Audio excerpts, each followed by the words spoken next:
You can tell a lot about people by the sound they make when they destroy something that doesn't belong to them. The chain snapped at exactly 2:13 in the morning. Even through the rain, I heard the metallic crack echo across my property like a rifle shot. Then came the slow grind of truck tires chewing through wet gravel, followed by the deep hydraulic groan of tension pulling against steel. I sat in the dark kitchen of my ranch house with a cold cup of coffee in my hand, watching the security feed flicker across my monitor, while rainwater crawled down the windows like oil. Four men in reflective vests stood beside my fence line with a tow chain wrapped around the cedar posts my father installed back in 1989. The headlights from their work truck cut through the storm in pale yellow beams, lighting up the soaked grass and the white vinyl sign staked into the mud beside them. Future Willow Creek Community Trail. Brenda Holloway stood under a black umbrella near her golf cart, one hand wrapped around a travel mug, the other pointing toward my land like she owned every inch of it. Even from the grainy camera feed, I could recognize that frozen realtor's smile. The kind that never reached her eyes. "Finally," she said loud enough for my microphone to catch through the rain. "Tear the ugly thing down." One of the workers hesitated. "You sure this is okay, ma'am?" Brenda laughed. "It's just a fence." Then the truck pulled forward. The cedar posts bent hard for half a second before exploding out of the ground in a spray of mud and splintered wood. The chain rattled across the rocks while 50 feet of fencing collapsed into the ditch beside the trail markers they'd already planted earlier that afternoon. The smell of diesel exhaust mixed with wet earth drifted through the cracked kitchen window behind me. I didn't move. Didn't call the sheriff. Didn't step outside. I just watched. Because the truth was, that fence had never been there to keep people out. My name's Ethan Walker. I'm 41 years old, and for nearly 2 decades I worked land surveys across Texas, New Mexico, and southern Colorado. Pipelines. Flood corridors. Boundary disputes between ranchers who hated each other so much they'd spend $500,000 arguing over 6 inches of dirt. I learned something important doing that kind of work. Most people never understand what land actually remembers. They see grass, gravel, trees, fences. I see drainage patterns, utility easements, pressure corridors, liability maps buried under 30 years of county paperwork nobody bothers reading anymore. My father understood that too. That's why he built that fence himself during the summer of 1989 after the county flood crews came through Willow Creek with clipboards and survey stakes. He spent 3 straight weekends setting every cedar post by hand while I carried tools behind him through 98-degree heat and red Texas mud thick enough to swallow your boots. Back then, this whole area wasn't luxury homes and decorative stone entrances. It was floodplain. Open pasture. Low ground the county didn't want anybody building on. But people forget things when enough money gets involved. Especially people like Brenda Holloway. She saw my fence and thought it was ugly. Thought it blocked her precious walking trail and ruined the view behind those $500,000 homes she spent the last 3 years selling to out-of-state families chasing fake country living. What Brenda didn't understand was simple. The moment her crew tore down that fence, the problem stopped being mine. By sunrise, half the neighborhood was already treating my property like public land. I stood on my back porch holding a tape measure, while joggers pushed strollers across the muddy trail where my fence used to stand 12 hours earlier. Fresh tire tracks cut through the soaked grass beside the drainage ditch, and somebody had planted little orange survey flags every 20 feet like they were decorating for a parade. The air smelled like wet cedar and churned clay. Pieces of my father's fence still floated in standing water near the collapsed ditch bank where the tow chain had ripped the posts out of the ground. Nobody even looked embarrassed. That was the amazing part. They walked through my ranch smiling at each other with coffee cups in hand like this had always belonged to them. Around 8:30, Brenda rolled up in her white golf cart wearing a cream-colored rain jacket and spotless boots that had clearly never touched real mud before. Her little HOA logo umbrella sat folded beside her seat, while she stared at the damage with the satisfied expression of somebody admiring a kitchen remodel. "Looks so much better already," she said. "Open. Friendly. Community-oriented. I kept measuring the distance between the ditch and the old post holes. You had people tear down private property at 2 in the morning. Brenda shrugged. The board voted unanimously. That is not how ownership works. Her smile tightened slightly. Actually, according to the revised access proposal, this section qualifies as a shared recreational corridor benefiting the entire subdivision. There it was. Realtor language. The kind designed to sound official enough that normal people stop asking questions. She stepped out of the cart carefully, avoiding the mud, and pointed toward the ditch line running parallel to the old fence route. You know, Ethan, this whole place could have been beautiful years ago if you stopped clinging to outdated ranch junk. Ranch junk. I looked down at one of the broken cedar posts half buried in the mud beside my boot. My father cut those posts himself from old cedar near Junction back in '89. Hauled them 200 miles on a flatbed trailer because he said treated lumber rotted too fast in flood soil. I still remembered the smell of sawdust and diesel fuel from that summer. The way his hands looked after setting concrete footings for 3 straight weekends in August heat. He did not build that line for decoration. He built it after the county engineers came through Willow Creek following the flood of 1987. Back when this entire valley flooded chest deep after 3 days of rain and washed 2 mobile homes half a mile downstream. Most people in Willow Creek Estates did not know that story because most of them arrived after the developers drained half the basin and covered it with luxury homes and decorative oak trees. But my father knew. He sat through every county meeting while the developers promised the new drainage system could handle a 100-year storm. People forget water remembers where it used to go, he told me once while tightening one of the fence wires with leather gloves blackened from work. Standing there watching Brenda pose beside the wreckage of his fence, I could practically hear his voice again. Calm. Certain. Like he already understood exactly how this would end. Brenda interrupted my thoughts by pulling a folded packet from her purse. The HOA legal team drafted a temporary access agreement for you to sign. She held it out toward me without stepping closer. This protects everyone involved. I took the packet slowly. Fresh ink. Expensive paper. County seal photocopied in the corner. Somebody spent all night preparing this. You really think this trail is going to stay here? I asked. Brenda laughed softly. Ethan, people are already using it. The community loves it. I looked past her toward the ditch where rainwater had already started pooling against the newly flattened soil beside the trail markers. The ground there was softer than it should have been. Saturated. Unstable. And Brenda Holloway had absolutely no idea what sat underneath it. The first crack showed up 3 days later. Not in the homes. Not in the trail. In the ground itself. I noticed it just after 6 in the morning while carrying a shovel back from the barn. A thin, jagged split ran across the fresh gravel path about 30 yards past the old ditch line. Rainwater trickled slowly into it with a faint sucking sound like the earth breathing through clenched teeth. The air still carried that heavy wet smell Texas gets after spring storms, damp cedar mixed with clay and fresh-cut grass. I crouched beside the crack and pressed the shovel handle into the soil near the edge. It sank almost 8 inches with barely any resistance. That was bad. Very bad. By noon, the HOA had doubled down instead of backing off. Landscaping crews arrived with decorative river rock and young maple trees tied to support stakes. Somebody installed little solar lights along the path, the cheap plastic kind that flicker blue after sunset. Kids rode bicycles across the trail while their parents stood around.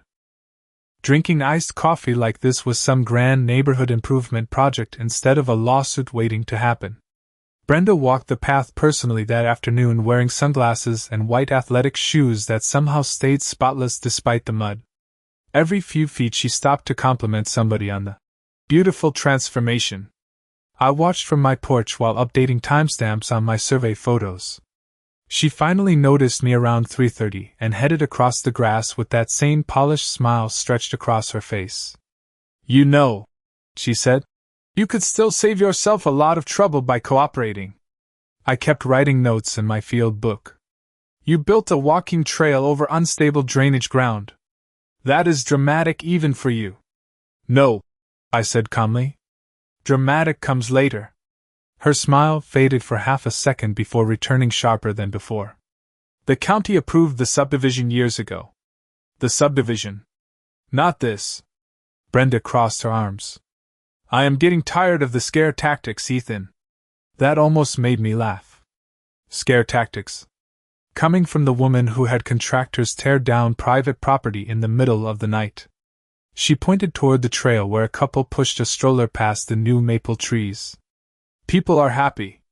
Families are finally using this space instead of staring at some ugly old fence. I looked toward the ditch again. Water still pooled beneath the gravel even though the rain had stopped over 24 hours earlier. The runoff should have drained already. Instead, the ground looked swollen. Pressurized. Like something underneath was struggling to release pressure fast enough.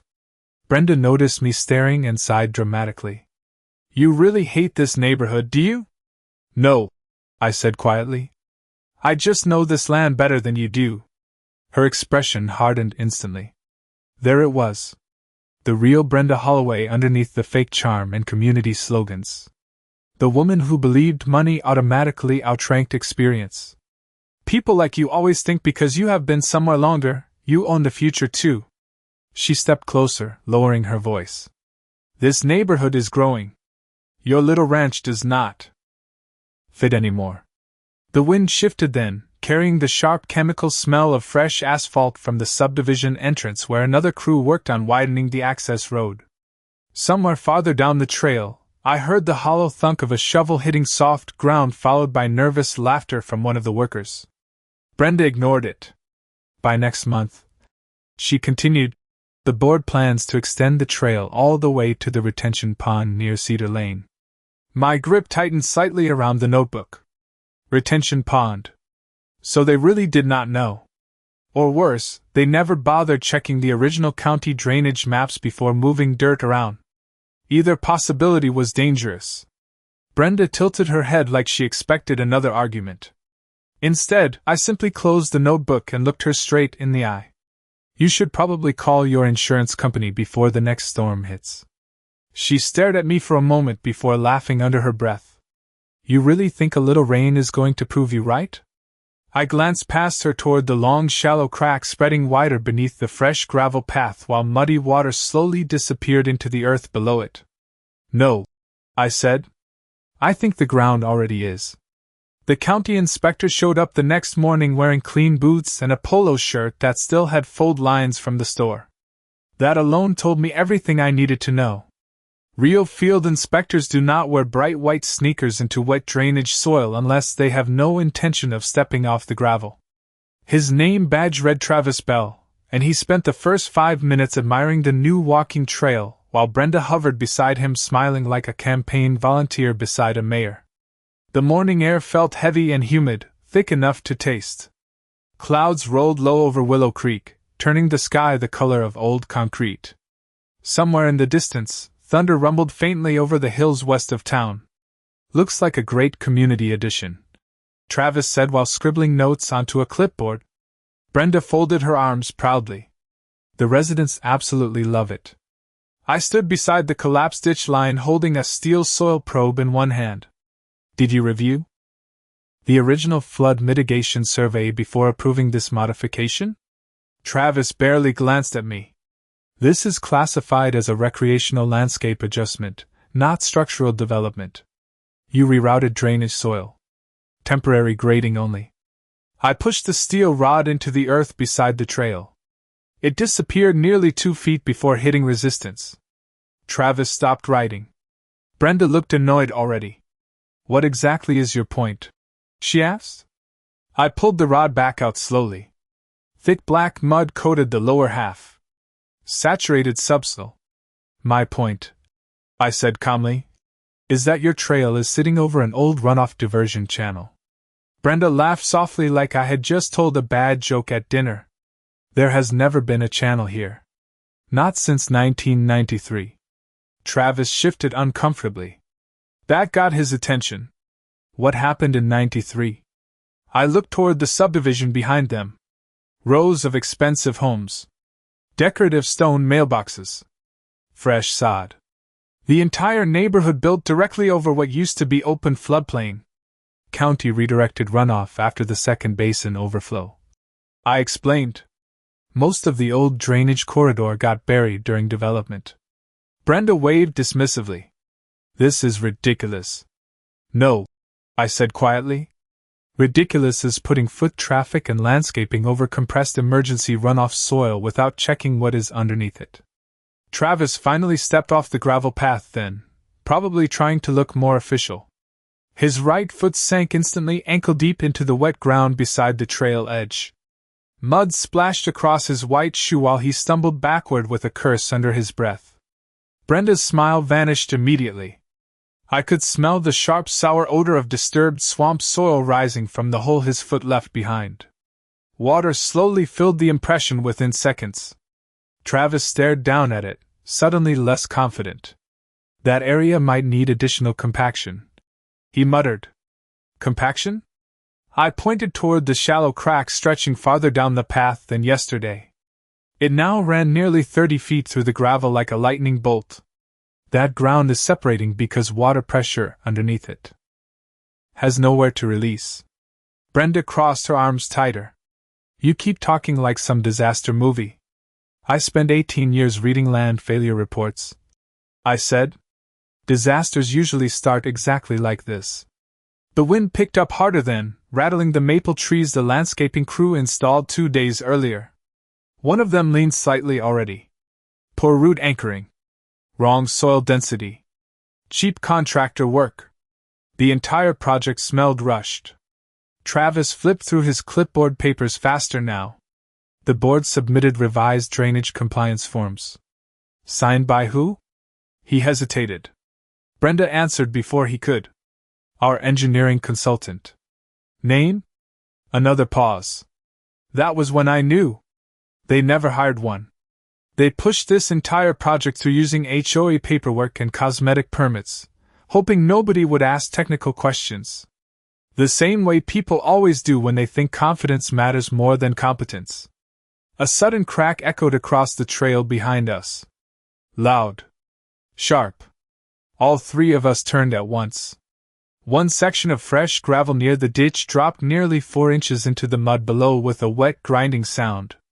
Water bubbled briefly through the stones before disappearing again beneath the surface. Nobody spoke for several seconds. Then Brenda looked directly at me for the first time since this started without even a trace of arrogance left in her face. Just irritation mixed with uncertainty. You knew this would happen, she said quietly.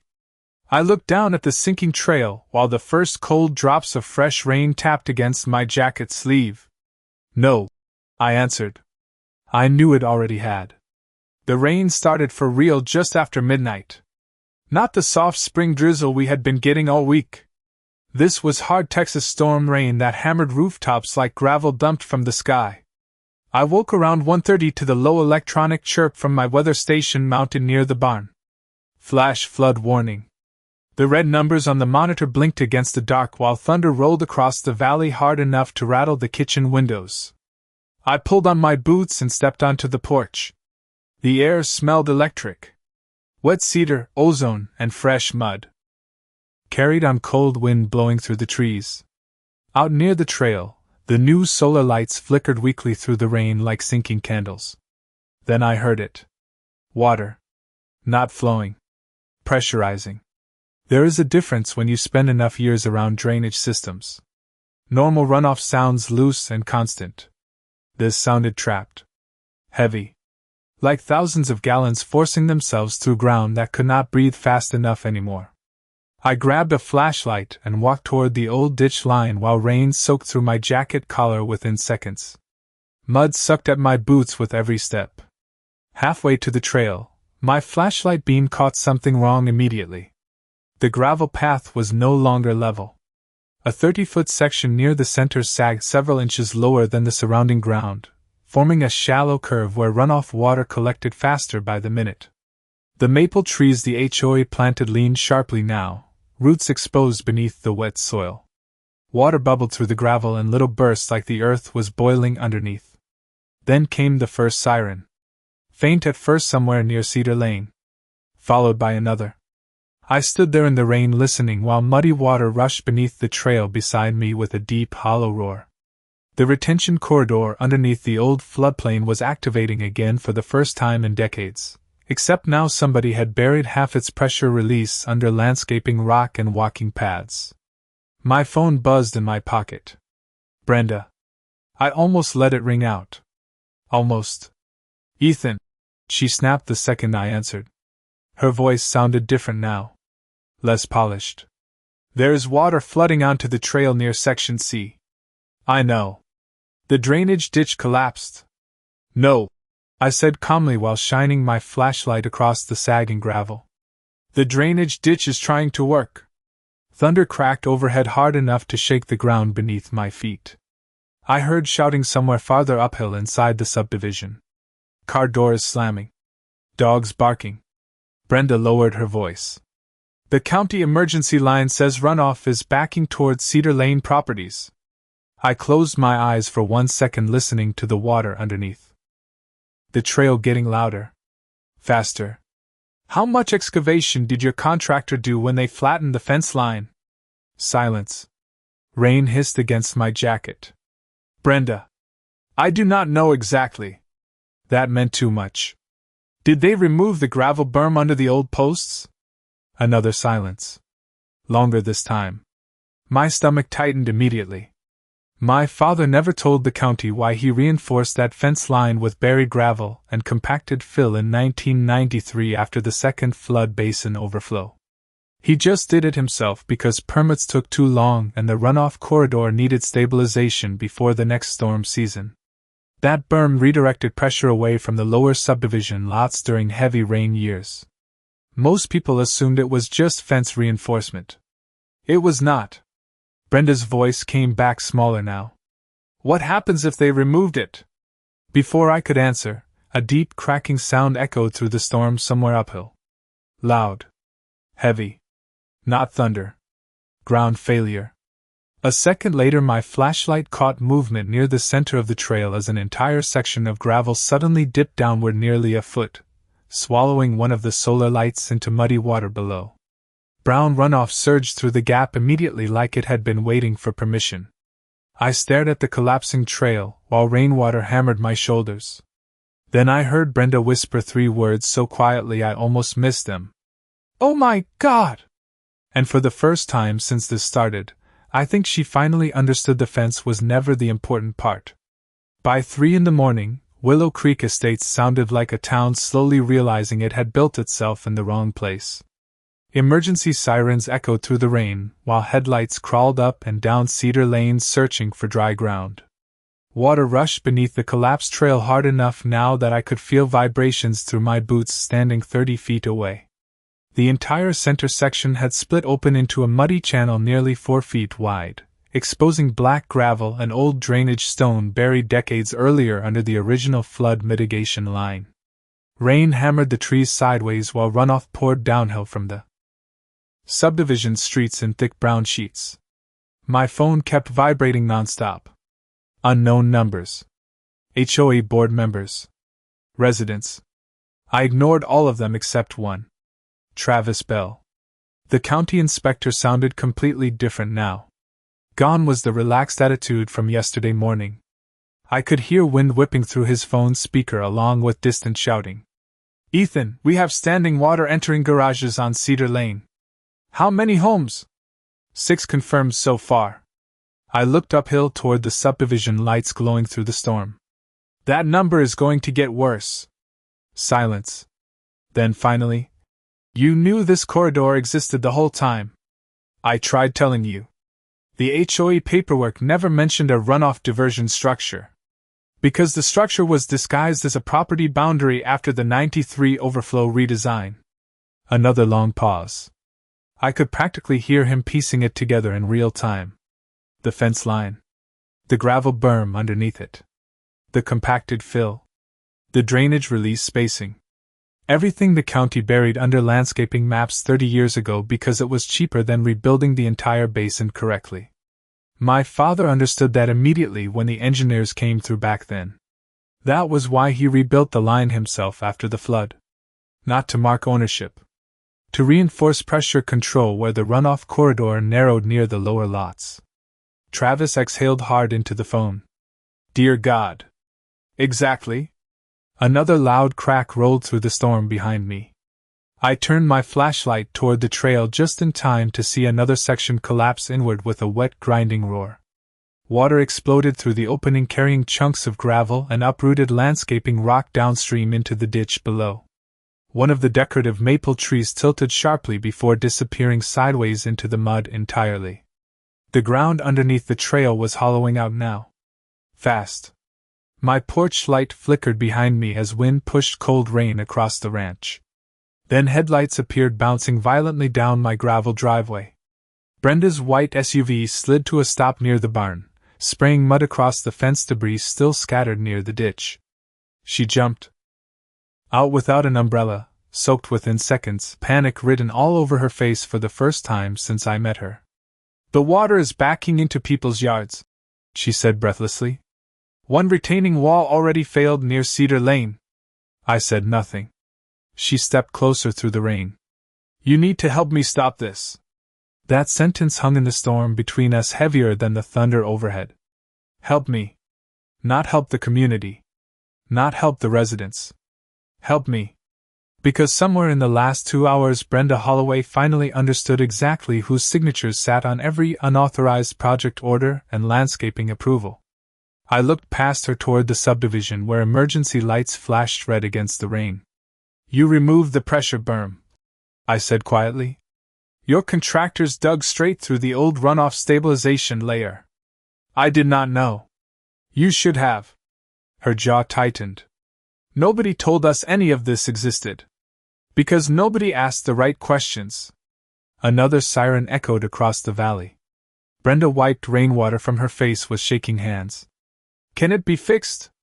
I stared at the collapsed trail where muddy water now rushed openly through the gap my father spent 30 years keeping contained beneath that fence line. Not tonight. The words hit her harder than the storm did. I could see it in her eyes then. The exact moment confidence turned into fear. Because for weeks Brenda thought this was a property dispute. A stubborn ranch owner refusing progress. But standing there in the rain watching floodwater pour through the broken ground beneath her perfect little community trail, she finally saw the truth. She had not destroyed a fence. She had dismantled the only thing quietly holding the entire drainage corridor together. Morning arrived gray and cold beneath a ceiling of storm clouds that still hung over Willow Creek like smoke after a fire. The rain had slowed to a steady drizzle, but the damage looked worse in daylight. Mud covered the walking trail completely now. Entire sections had collapsed into the exposed runoff channel beneath it, leaving jagged gaps where decorative gravel and landscaping stone had disappeared overnight. 1. Of the fancy wooden HOA signs floated sideways in standing water near Cedar Lane, half submerged beside somebody's overturned flower bed. The neighborhood smelled like soaked mulch, diesel fuel, and wet drywall. Contractors, county trucks, and insurance adjusters crowded the streets by 8 in the morning. Residents stood in clusters under umbrellas whispering while workers pumped water from garages and lower patios. Nobody looked at Brenda Holloway the same way anymore. She stood near the clubhouse entrance wearing oversized sunglasses despite the clouds, arms folded tightly while 3 different homeowners shouted at her at once. I stayed back near my ranch gate sipping burnt coffee from a thermos while watching county engineers walk the collapsed trail with surveying equipment. One of them carried old floodplain maps rolled under his arm. That got my attention immediately. Somebody had finally pulled the archived records. Travis Bell spotted me standing near the ditch and headed over through the mud looking exhausted. His clothes were soaked, and his clean white sneakers from yesterday were gone, replaced with actual work boots caked in clay. You were right, he admitted before even reaching me. The old diversion corridor runs directly beneath the HOA trail extension. How much did they uncover? Enough. He rubbed rainwater from the back of his neck. County records show the stabilization berm along your fence line was classified as passive flood mitigation infrastructure after the 1993 redesign. I nodded once. That designation transferred maintenance liability to whoever altered it. Travis stared at me for a long moment. You knew that too. I spent 18 years reading land easement law. The wind rattled nearby oak branches while generators hummed across the subdivision. Somewhere downhill, I heard the hollow thump of industrial pumps removing water from another flooded garage. Travis lowered his voice. The HOA never filed engineering modifications before excavation. I know. Which means they bypassed county review completely. I know. He exhaled slowly through clenched teeth. Jesus Christ, Ethan. But the real shift happened around noon when the utility board arrived. 3 county utility investigators stepped out of dark green trucks carrying clipboards and drainage schematics while residents openly stared from their driveways. One of them walked directly toward the exposed runoff gap beside the collapsed trail and stopped cold after seeing the buried gravel reinforcement underneath the mud. Who authorized removal of this containment layer? He asked loudly enough for everyone nearby to hear. Nobody answered immediately. Then every single head turned toward Brenda. I watched the color drain from her face even through the makeup. One homeowner stepped forward angrily. Wait. You mean this was protecting the neighborhood? Another resident held up a soaked HOA newsletter featuring Brenda smiling beside the future trail rendering. Community Enhancement Project. Scenic Expansion Corridor. Safer Shared Spaces. The irony almost made me laugh. Brenda tried recovering fast. We relied on contractor guidance and preliminary approval assumptions. One of the utility investigators cut her off immediately. Ma'am, this is registered runoff stabilization infrastructure tied to the lower Cedar Basin overflow corridor. You do not remove this without environmental review and structural mitigation planning. The silence afterward felt enormous. Rain tapped softly against truck roofs while muddy water still trickled through the collapsed trail behind them. Residents looked at the exposed channel differently now. Not like failed landscaping. Like a warning they almost ignored too late. Brenda turned toward me then. Not angry anymore. Not smug. Just desperate. You could have stopped this. I stared at her across the mud while county workers placed hazard markers around the collapsed sections of trail. I tried, I said quietly. You called it ugly. She looked away first. And that was the moment the entire neighborhood finally understood something important. The old ranch owner with the weathered fence and muddy boots was never fighting progress. He was protecting a system none of them even knew existed until they destroyed it themselves. 3 days later, the lawsuit started. You could feel the mood shift across Willow Creek Estates before a single court filing became public. Contractors stopped showing up. The clubhouse parking lot sat empty except for county vehicles and one black SUV belonging to an insurance investigator who spent nearly 6 hours photographing the collapsed trail and flooded lower lots. Residents no longer waved at Brenda Holloway when she drove past. Some openly turned their backs. Others stood in driveways whispering while she hurried into HOA emergency meetings carrying stacks of binders pressed against her chest like armor.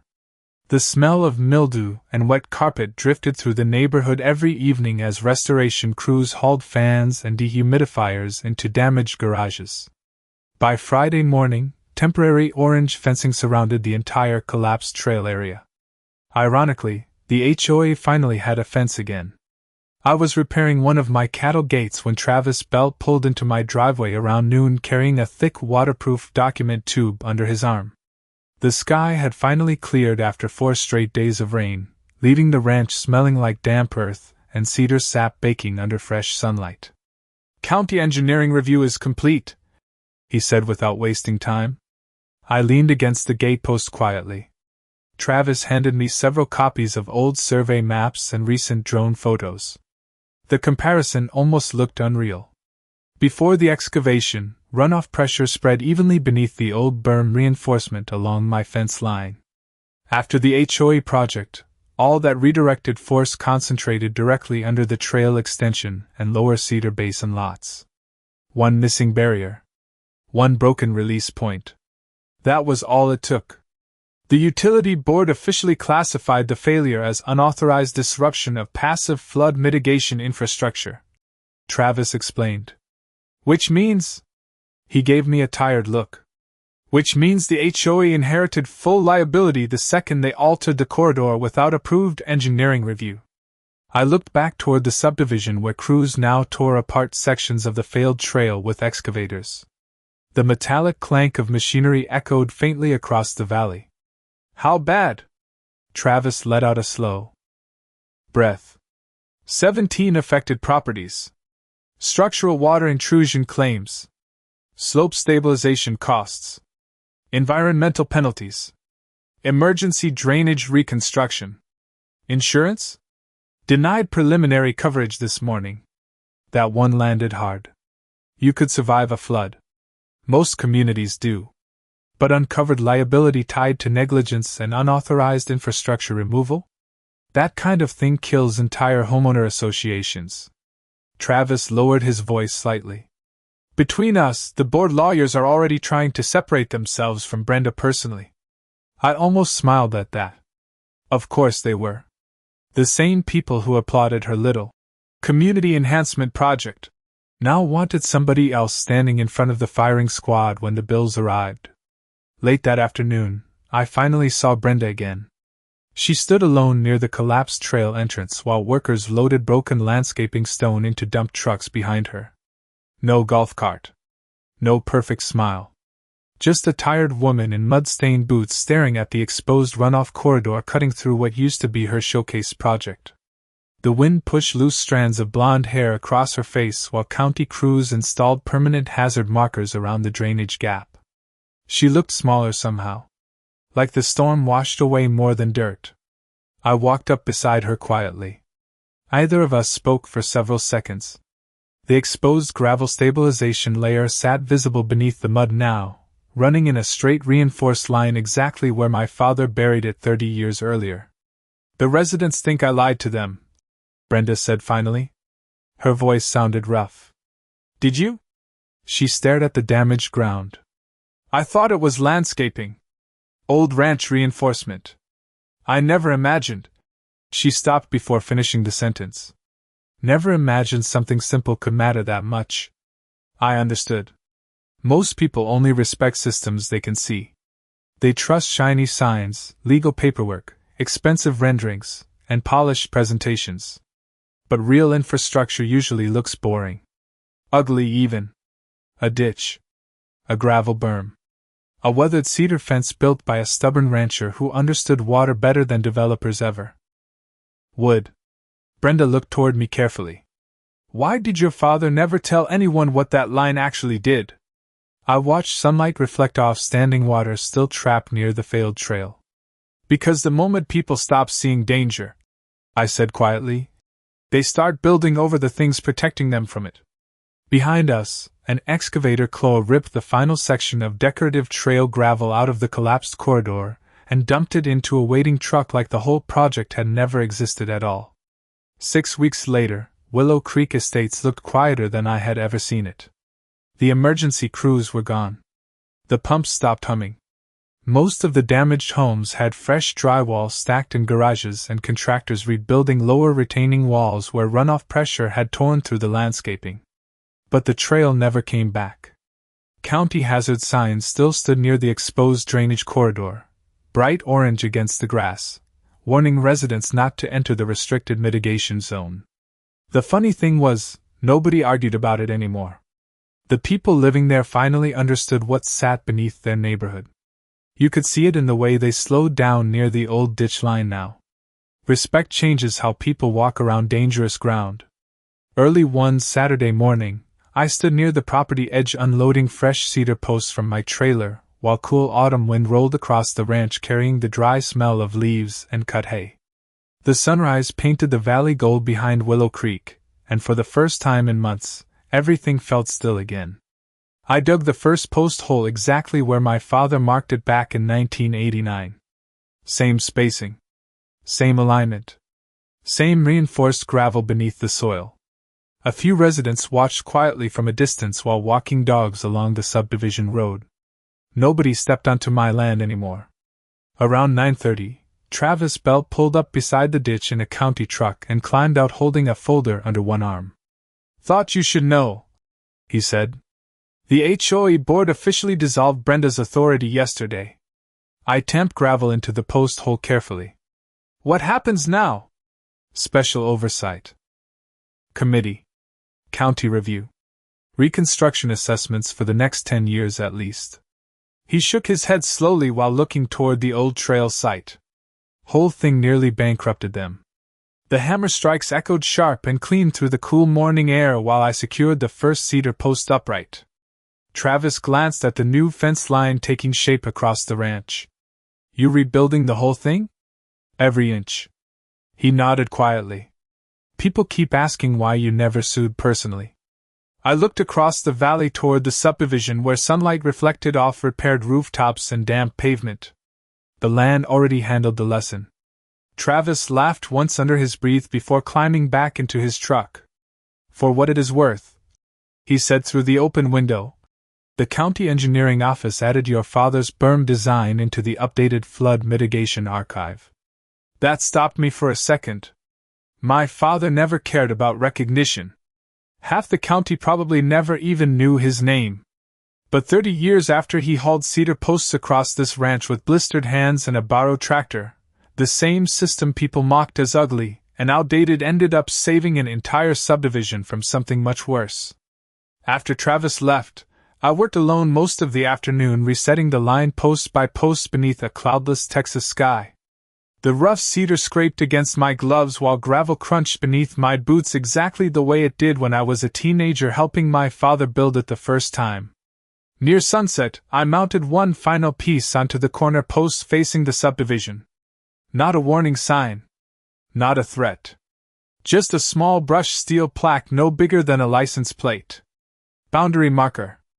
Installed 1989. Protected flood mitigation corridor. I stepped back quietly and looked across the valley while evening wind moved through the grass surrounding the restored fence line. No fancy landscaping.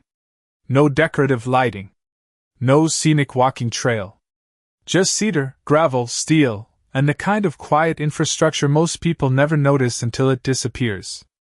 Down near Cedar Lane, somebody slowed their car while passing the new fence and stared at the plaque for a long moment before driving on. The thing about real protection is that it rarely looks impressive.